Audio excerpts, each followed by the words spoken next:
plus qu'une petite semaine avant de découvrir le dernier film mettant en scène André Dussolier et Jacques Gamblin.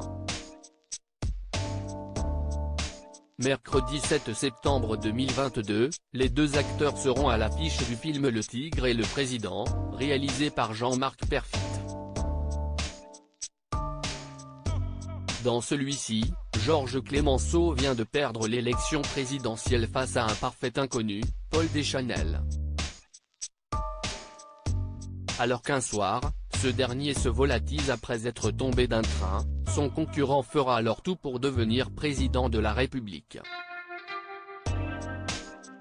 Le temps d'une journée, l'équipe du film a tourné au cœur du pouvoir, à l'Élysée, et a reçu la visite d'une grande fan de cinéma, Brigitte Macron. Mercredi 31 août 2022, sur le plateau de C'est à vous, sur France 5, Jacques Gamblin a raconté « Elle est venue dans son jardin nous accueillir pendant cette journée de tournage incroyable.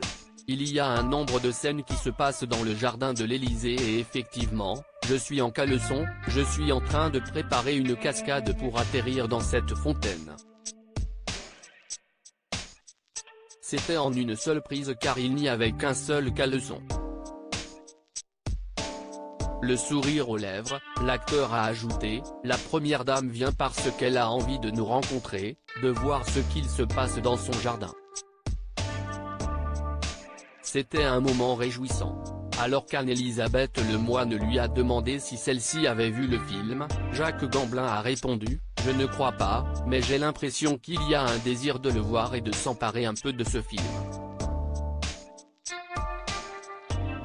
Moi je trouve ça formidable que des politiques de tous bords s'intéressent à ce film. » Brigitte Macron, sur quel tournage de série télé s'était-elle rendue ?